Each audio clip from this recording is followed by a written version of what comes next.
Today, we're diving straight into what might be one of the biggest tech stories on the planet right now. We're talking about India's absolutely massive surge in AI and how it's not just changing a country, but it's really set to reshape all of our worlds. Just think about that for a second. Our source material kicks off with this incredible metaphor, and honestly, it just perfectly sets the stage. This isn't just about some new software or a couple of startups. We're talking about a national ambition on a scale that's, well, it's almost hard to comprehend. And listen, this isn't just some abstract idea. It's happening, for real. This number, that's how many people showed up for the recent India AI Impact Summit. That's a record breaker. It was basically a giant signal flare to the rest of the world that said, hey, we're here and we're a global AI power. So how is this actually happening? What are the nuts and bolts of this revolution? The actual tools being built that make all of this possible. Let's get into it.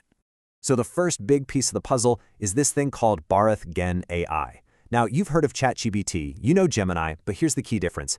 Those models were built primarily for an English-speaking world. BharatGen was built from the ground up for India, with all of its incredible diversity. And this is where it gets really, really interesting. For the first time, millions of everyday Indians have an AI that actually gets them. It understands the nuances, the local dialects, the cultural references. It's not just translating, it's understanding, which makes this technology truly accessible to everyone.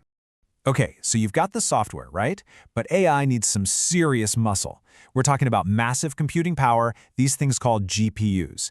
And this is the second piece of the puzzle. And honestly, it's a jaw-dropper. India is basically giving this power away with a massive 75% subsidy. So what does this actually mean for people? It means the game has totally changed. A college kid or a small startup in Lucknow now has the same firepower as a big company in Silicon Valley, but without needing millions and millions in venture capital. It's the ultimate democratization of innovation. All right, so we've got the tools. Now, let's look at the first big ripple effect. How is this stuff actually showing up in people's daily lives? In very real, very tangible ways. And look, this isn't science fiction. This is happening right now. A farmer gets an alert on his phone in his own dialect about a potential crop disease. A student in a small town gets a personal AI tutor in Canada.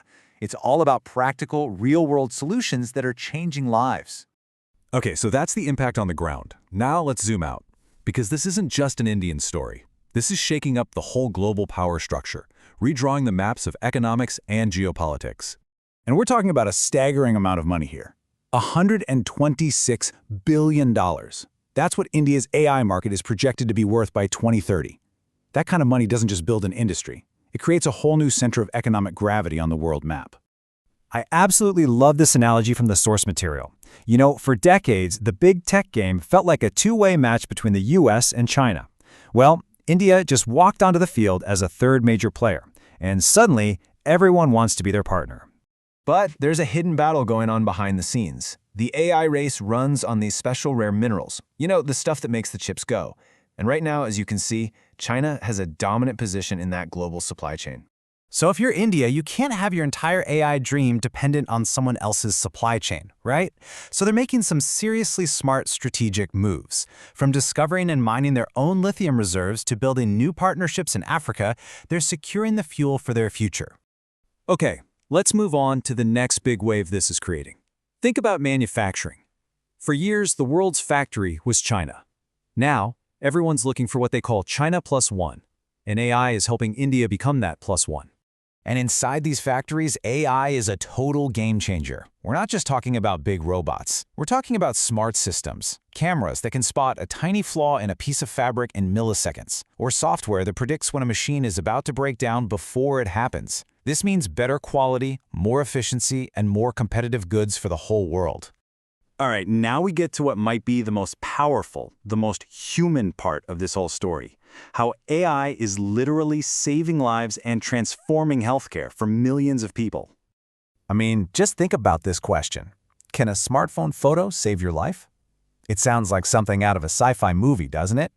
Well, for millions of people in rural India, far away from any specialists, this is quickly becoming a life-saving reality. And these aren't just concepts. They're real companies doing amazing work.